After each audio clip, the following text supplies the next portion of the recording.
Tout le monde ne parle et n'a parlé que d'une taxe, une taxe qui porte un nom. Zucman. Zucman. Zucman. Zucman. Zucman. Zucman. Zucman. Zucman. Zucman. Zucman. La taxe Zucman. 7 lauréats du prix Nobel la soutiennent. On dit même que c'est le refus de la mettre en place qui a fait chuter le gouvernement Bayrou.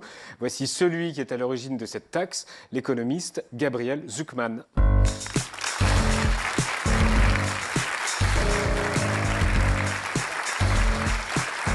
Bonsoir, bienvenue dans ce...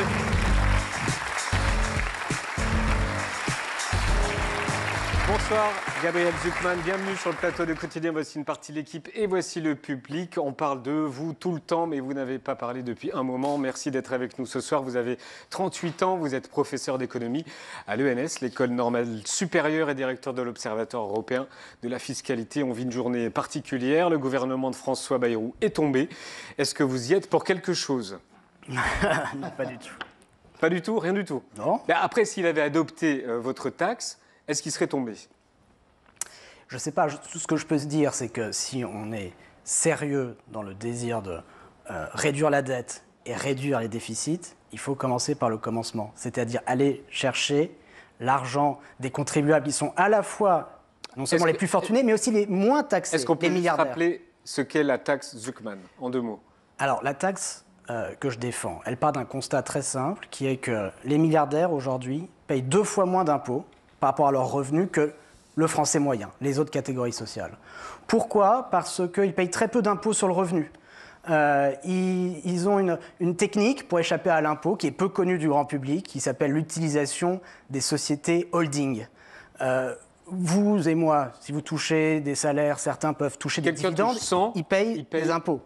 Quelqu'un touche 100, il paye de l'impôt sur le revenu, de la CSG, ça va dépendre de son niveau de revenu, mais il va payer 20, 30, 40. Et un ultra riche, il gagne 1000. Il va toucher, comme Bernard Arnault par exemple, l'année dernière, 3 milliards d'euros de dividendes, au titre des bénéfices LVMH, dont il est un des actionnaires principaux.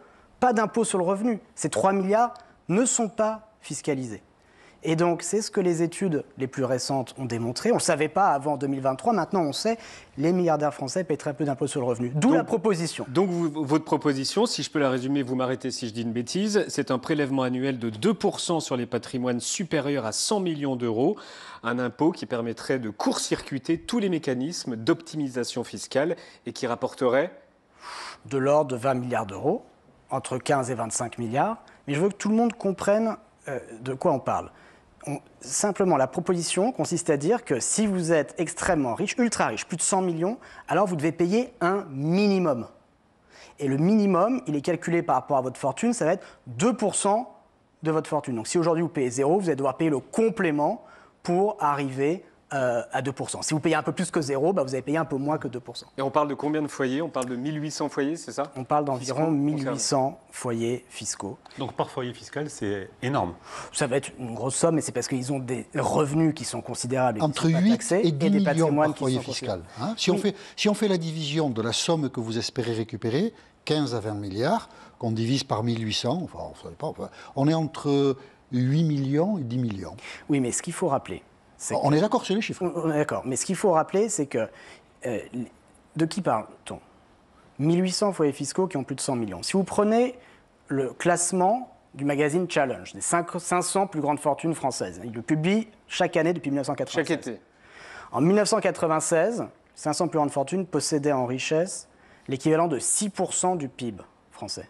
Aujourd'hui, c'est 42% du PIB.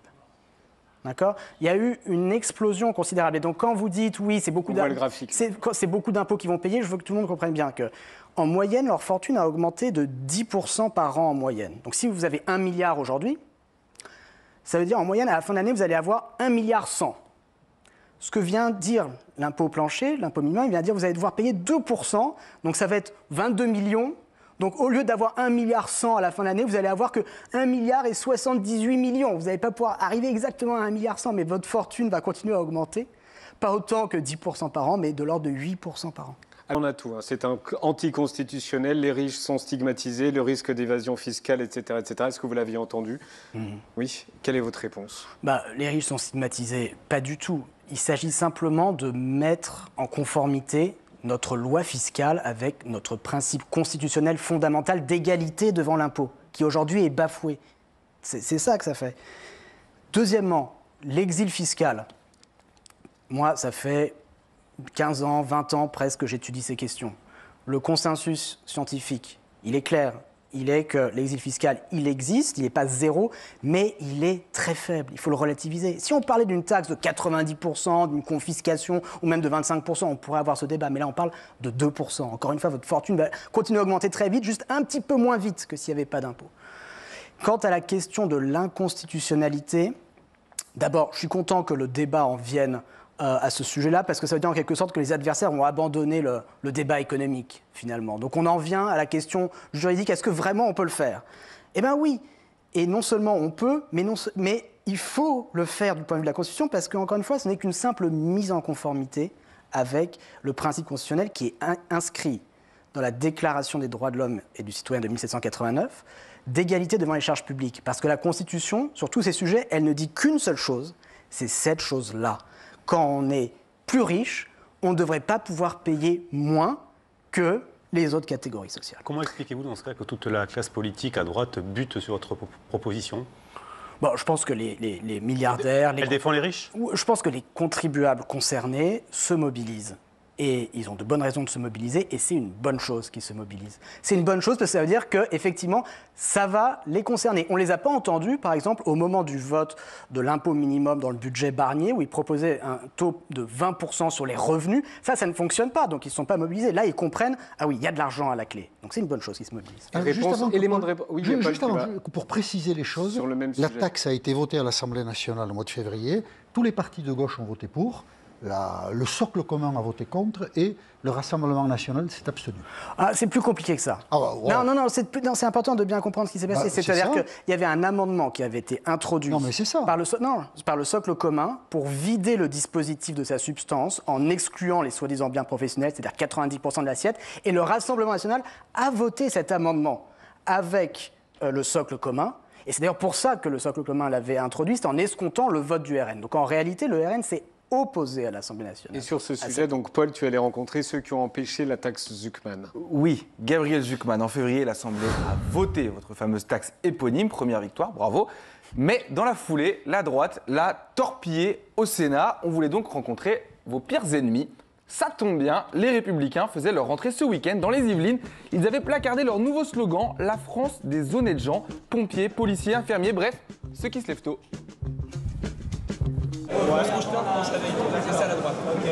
Dans cette droite qui se lève tôt, y en a-t-il qui vous soutiennent? On part à la pêche. Je cherche des gens qui pourraient soutenir la taxe Zucman. Est-ce que vous en connaissez? À droite, non, je crois pas, non. Il n'y en aura pas ici? Ah non, certainement pas. La taxe Zucman, vous l'auriez voté, vous, si vous étiez député français? Bien sûr que non. Monsieur Zucman est un militant LFiste. Vous pensez? Ah non, je pense pas. Je le rappelle. L'Assemblée a voté votre taxe, mais le Sénat, lui, l'a rejeté. Voici justement son président. Monsieur Larcher, bonjour. Le Sénat a voté contre la taxe Zucman. Pourquoi? Écoutez, vous m'écouterez tout à l'heure. Vous allez parler de la taxe Zucman? Et voilà la pire des réponses, car pour savoir ce que Gérard Larcher pense de votre taxe, je vais devoir écouter tout son discours. Chers amis, chers compagnons. Spoiler, aucune référence à vous, 20 minutes de perdu, tant pis, on repart au travail, direction les toilettes. Très impressionnant. Monsieur Wauquiez, qu'est-ce qu'elle incarne cette taxe Zucman pour vous? L'horreur, mais vous savez très bien ce que j'en pense. Je me suis déjà exprimé dessus. Il n'y a pas un pays au monde qui l'a mis en place. Je pense que vous réussissez pas en mettant plus d'impôts. Si c'était le cas, notre pays serait le plus juste au monde et le plus heureux au monde. Voilà. Après, c'est ma conviction. Vous n'êtes pas obligé de la partager. Arrêtons la surcharge fiscale, qu'en pense le boss du parti? Monsieur Retailleau, la taxe Zucman, qu'est-ce que vous en pensez? Du mal. C'est vrai, pourquoi? Parce que ça videra la France de ses entreprises. Gabriel Zucman, est-ce que vous connaissez au moins un responsable politique de droite qui soutient votre proposition? Est-ce qu'il y en a un? Il y en aura. Pourquoi est-ce qu'il y en aura? Parce que les enquêtes d'opinion montrent que c'est une taxe qui est soutenue non seulement par 77% des Français, mais si vous regardez même au sein de l'électorat LR, c'est plus de 70% de l'électorat LR. En fait, c'est dans tous les partis qu'il y a un soutien considérable pour ce type de proposition. En France, et aussi d'ailleurs dans les autres pays, Parce que ce n'est pas un débat franco-français qu'on a... Est-ce que d'autres pays l'ont appliqué? Parce qu'on entend Laurent Wauquiez qui dit qu'il n'y a pas un pays au monde qui l'a mis en place. Est-ce que d'autres démocraties libérales... Il y a beaucoup de pays qui y réfléchissent sérieusement. Par exemple, les États-Unis, Biden, j'ai travaillé avec ses équipes.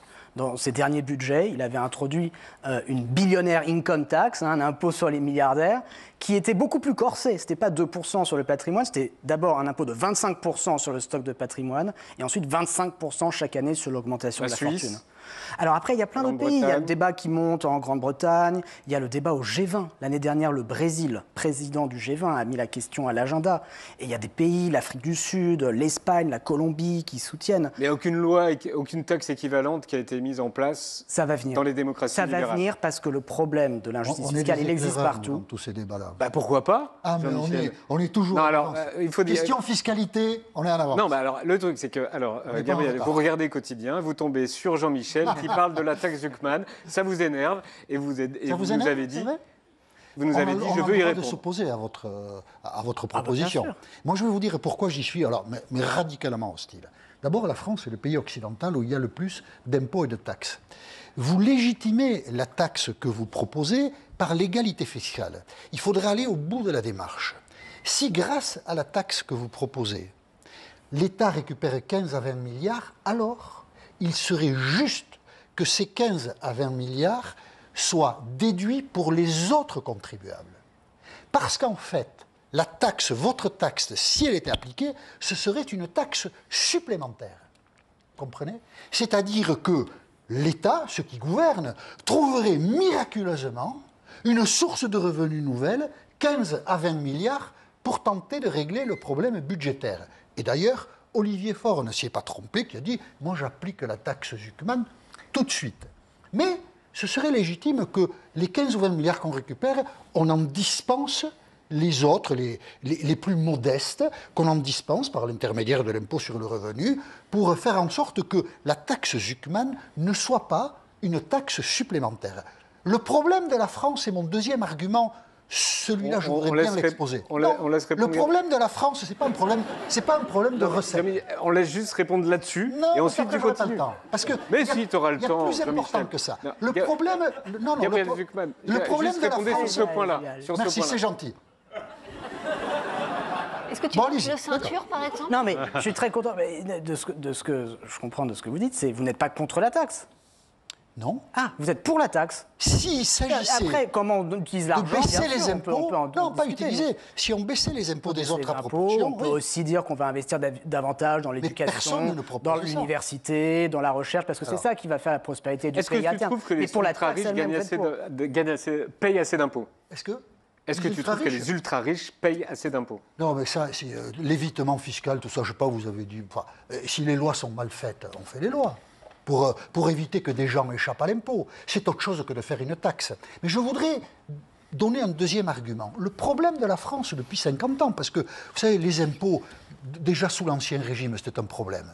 Et beaucoup d'historiens disent que ce n'est pas la seule raison qu'on a fait une révolution contre tout ça. Bon, le problème de la France, ce n'est pas les recettes. La France est le pays occidental qui a le plus de recettes possible. Le problème de la France, ce sont les dépenses. Nous avons 900 milliards de dépenses sociales. Par exemple, 350 milliards pour les retraites. Notre vraie difficulté, c'est que nous ne savons plus comment financer les progrès de la médecine. Et votre proposition permet à tous les responsables politiques d'éviter d'y réfléchir. Et la deuxième chose, c'est que l'État et les collectivités territoriales, c'est à peu près 600 milliards de dépenses. Pourquoi? Parce que le problème de la France, c'est que quand vous entrez dans une collectivité territoriale ou dans l'État, vous êtes employé à vie. L'État n'a aucune souplesse. C'est pas un débat, là. C'est un monologue, capacité d'adaptation. Et donc, du coup, on empile les dépenses depuis 50 ans. La taxe Zucman, pour en terminer, c'est une prime à la fainéantise politique. Ma réponse, c'est très simple, c'est que, bien sûr, on peut améliorer l'efficacité de la dépense publique. Mais vous n'allez pas réussir à faire quelques baisses de dépenses que ce soit ou quelque autre réforme fiscale tant que les milliardaires ne payent pas d'impôts. C'est aussi simple que ça. C'est-à-dire que le gage ultime de sérieux budgétaire, c'est de faire cet impôt plancher sur les milliardaires. À partir du moment où vous avez démontré que oui, on s'assure que les personnes les plus riches payent un minimum, alors des efforts deviennent acceptables par d'autres catégories de la population. Mais si vous regardez comment on a résolu historiquement tous les problèmes de dette publique, de déficit auxquels on fait face, ça n'a jamais été en disant on va demander aux plus pauvres de faire des sacrifices. Ça a toujours été en demandant à ceux qui peuvent de faire des sacrifices, en commençant par ceux qui ont le plus. Mais vous savez très bien que si votre taxe entrait en vigueur, les dépenses publiques ne baisseraient pas pour autant. C'est un autre travail, un autre état d'esprit qu'il faut instiller dans le débat public pour baisser les dépenses. Nous en sommes incapables et vous favorisez tous ceux qui évitent ce débat avec votre proposition. Je vais vous répondre juste sur la dépense publique, parce que cette idée que finalement on a trop de dépenses publiques, bon, il faut quand même se rendre compte que les pays qui sont les plus productifs dans le monde, c'est quoi? C'est les pays scandinaves, où la productivité du travail est la plus élevée. C'est aussi les pays qui ont le niveau de dépenses publiques le plus élevé. Donc c'est pas que la dépense publique en soi elle est bonne ou elle est mauvaise. C'est pas notre cas. D'accord, mais c'est comment est-ce qu'on investit dans l'éducation, dans la recherche, dans l'enseignement supérieur, dans la santé, dans les infrastructures, qui vont nous permettre d'augmenter notre productivité à l'avenir. Et ce n'est pas juste en disant on va baisser la dépense publique. Vous seriez d'accord pour dire que l'État et les collectivités territoriales n'ont aucune souplesse, aucune capacité d'adaptabilité, non, je vous ai et dit, que ça nous coûte je vous ai dit cher. qu'on peut améliorer l'efficacité de la dépense publique. Mais encore une fois, vous n'allez pas y arriver.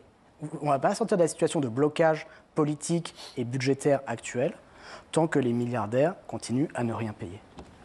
Est-ce que vous avez eu des contacts avec Emmanuel Macron, François Bayrou? Non. Aucun? Aucun. Personne ne vous a appelé? Ni avec l'autre.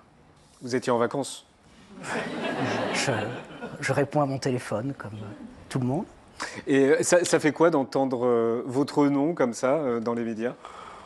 Oh, écoutez, à tout prendre, j'aurais préféré qu'elle s'appelle Taxe Bernard Arnault. C'est première chose. Et deuxième chose, il faut quand même rappeler que derrière tout ça, il y a un gros travail collectif de recherche qui a impliqué des dizaines de chercheurs dans le monde entier pour établir le constat solide, scientifique, qui paye quoi aujourd'hui, les milliardaires 2 fois moins que le reste de la population. Deuxièmement, tirer les leçons de l'expérience historique avec l'imposition des fortunes. On a eu un ISF, je ne suis pas fan, il marchait mal. Mais ce qu'on a fait, c'est d'en tirer les leçons, plutôt de dire on a essayé, l'ISF ça n'a pas... beaucoup moins que la taxe que vous proposez. Oui, parce qu'il était limité d'exemption, parce qu'il y avait de l'exil, parce qu'il y avait de l'optimisation, etc. Tout le travail a consisté précisément à étudier cette expérience historique et internationale, et c'est en ça que les chercheurs en sciences sociales peuvent être utiles au débat public, pour, d'une façon constructive, dire voilà, les erreurs qui ont été commises sont celles-là, et voilà comment on peut y répondre. Donc aujourd'hui, créer un impôt sur les très grandes fortunes qui ne tomberait pas dans les pièges de l'ISF. Donc derrière tout ça, il y a beaucoup de travail. Vous êtes optimiste? Je suis très optimiste parce que c'est une mesure qui est très soutenue dans l'opinion, parce que sa logique économique est très claire et très forte, parce qu'on a besoin de recettes fiscales aujourd'hui, parce que ça rapporte beaucoup, donc on va y arriver. Vous seriez prêt à aller à Bercy si on vous appelait demain gouvernement de... Non, d'ailleurs, pour répondre à la sénatrice LR, moi, j'ai jamais été encarté. La personne qui parlait dans ton sujet. Oui, j'ai jamais été militant encarté nulle part. Elle disait dans le sujet que vous aviez appelé à voter Jean-Luc Mélenchon. J'ai signé des tribunes de soutien au NFP, à l'ANUPS, mais jamais militant encarté nulle part. Et moi, j'aime beaucoup trop la recherche pour faire quoi que ce soit d'autre. Vous êtes satisfait? Vous avez répondu à Jean-Michel, ça va? Oui, je retiens qu'il est en faveur de la taxe. Et je retiens que, ça, c'est quand même que exceptionnel. vous convenez que la dépense publique est un problème. Non, en fait, on devrait aller tous les deux. Tout le monde est d'accord, alors. Tout le monde est d'accord. Parfait. Merci beaucoup, Gabriel Zucman, d'être venu sur le plateau de Quotidien. Valérie Lemercier a choisi Quotidien pour annoncer son retour sur scène. Elle a rechoisi Quotidien pour nous dévoiler de nouveaux personnages de son spectacle à tout de suite.